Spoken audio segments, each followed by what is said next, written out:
Aditya Prasad, consultant emerging technologies at CES, to give a presentation on BESS safety.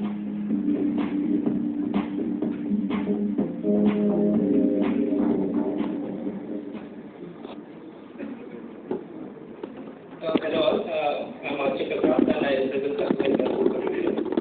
Our team at Customer Solutions, we have been working on a project related to safety of grid-connected battery energy storage system.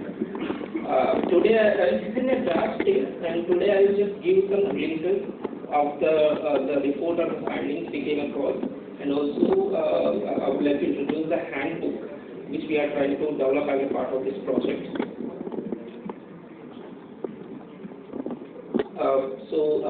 This slide shows some of the headlines which recently grabbed the eyes. The news is from Australia, where on a single day, five deaths related to battery were reported in the country. And another news is from Surat, where a battery caught fire while charging. So most of the items involved in these incidents are either handheld, auto, e-bikes, or electric vehicles, which are smaller compared to the grid connected systems which we are discussing right now. As Rahul had said in the start of the event, the US storage containers, they pack 5 to 7 megawatt of energy capacity in a small space. And if any of the system undergoes any thermal event, any accident, they have a propensity to create nervousness in the communities living nearby the project. In the extreme case, there may be even resistance from the local communities to any new projects coming up in their locality. So, with an objective to avoid recurrence of such events in India, the World Bank Group had initiated this study. Customized Energy Solutions had partnered with UL Research Institute to deliver on this project. I'll show our observation in the next slide that follow. So this project methodology, there are two teams in the project. One team was working on the Indian front and the other team was working on the global front. We have Peru's a lot of regulations, standards, that's gone best in general, both in India and in various other countries like USA, Europe, South Korea, Australia. Parallelly, we have conducted a lot of multiple stakeholder consultations where many best companies have been very active in participating either in the primary interviews we conducted or roundtable conferences we conducted. In the previous ISI event. We have collected all the learnings both from the primary interviews and also the secondary research to create a report that contains that discusses the gaps we have identified in the existing regulatory ecosystem in India. And the report is followed by a handbook which kind of builds upon the gaps we have identified with an objective to fill the gap to some certain extent. So this slide shows the elaborate list of standards we had to go through as a starting step of this project. MOP, Ministry of Power, actually recommends a lot of these standards, and we have particularly highlighted the standards related to fire safety, that is NFPA 855, and also UL 9540A. These are standards which are tailor-made for making the grid connected solution kind of fire-proof. As some of the delegates have previously explained, many of the newer solutions they are actually UL 9540 compliant. And NFPA 855 is a project level guidelines issued by US organization, which contains some best practices to be kept in mind while designing the layout or planning a grid connected system. And the research related to these standards, it was followed by some case studies. The objective of this case study was to collect any learnings from the Mishasar accidents that we have observed in the past. And some of these learnings were covered in the handbook in the form of some guidelines, either for project developer or the fire safety personnel. For example, as you can see in South Korea, many of the incidents was due to the location of the bus, which is either remote or in the harsh climate. And accordingly, in guidebook, we have highlighted the importance of including the climatic related information of the site, either in the tender documents or in the procurement document, to make sure the best is works as expected in the location of the project. And these are the other case studies, especially the case study related to the Liverpool incident. It helped us to create some information for the fire safety personnel. This slide, it shows in a nutshell the gaps we have identified.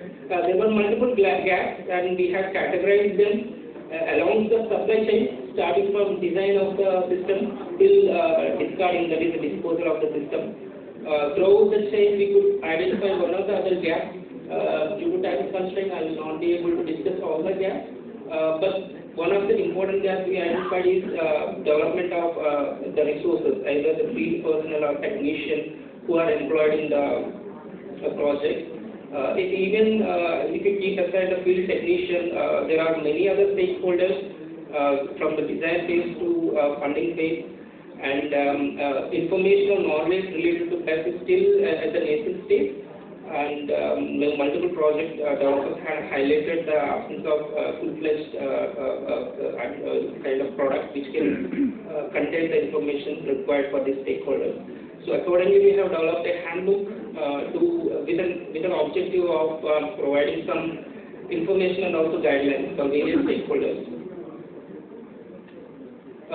This slide shows the structure of our guidebook. As you can see, there are multiple chapters, each with something for one of the stakeholders in the supply chain. The first chapter discusses in detail about various technical and operational parameters of SIS, and it can be useful not only for project developers but for any new user or a new professional who wants to know more about the best solutions. And followed by a chapter related to statutory regulation. And there is a chapter for tendering agencies or utilities, as some of my delegates had pointed in the previous presentation. Utilities are going to be the flag bearer for upcoming projects. So we have included some information which can be useful for the utilities. And the last one, which is kind of important, it is for the fire safety personnel. As I said, from the case studies we have observed around the globe, we have created some information for the fire safety personnel with a view to avoid any fatal injuries, either to the firefighter or in the project personnel who respond to the fire initially. Unfortunately, due to constraints, I cannot discuss more.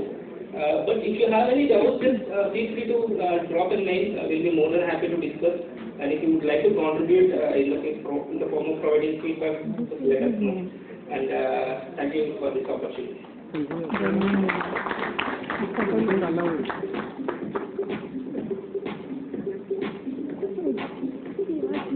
you so much. Please give me the application.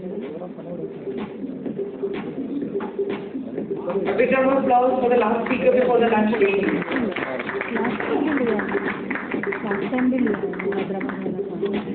But it was not. We will break for a lunch and reassemble at 2:30. It was more Yeah, 1 hour. for a deep dive. Two announcements. I saw lots of cameras are clicking the photos of the slides. So all the registered participants will get the presentation over email within 7 days after speaker's approval. So please be able to for 7 days. But if you want to click the photo, we'll not stop it. But be relaxed and join the session. Next. Actually, last 2 days we got more than 100 registrations. So we are not expected to cross 250. It's our last year's registration is more than 3 times participation. So for next year we have announced the date 15th and 16th of April, because we got some queries before March end. We may not able to come, may not able to join. Maybe that was able to cross 400.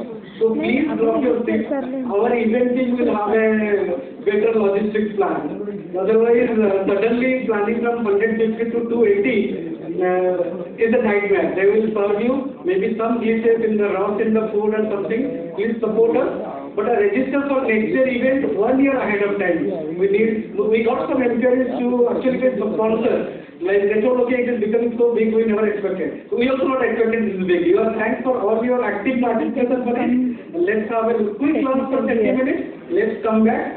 Block your date, and we're doing 2 days because we see lots of topics we need to cover. Many topics we are not able to cover today, maybe on the component side, the BSF system side. We'll try to cover in 2 days. 5th International Conference on Stationary Energy Storage, 15th and 16th of April. It will be live from today evening to register. So you can go to ISA website, you can block your date 1 year ahead of time. So we can plan it in better way. Thanks everyone. We'll join exactly in 30 minutes. Please have a quick lunch.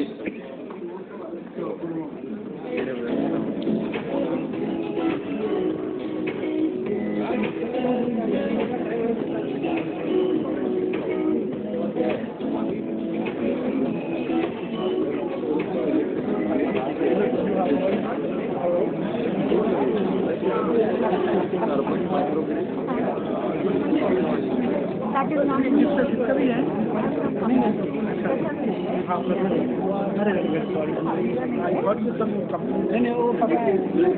take the number. Who is the number? What's the thing here? That is not mine. But he's taking second diving. No, this is your note. Of course, yeah, no worries. Sorry for it. Sorry for asking you.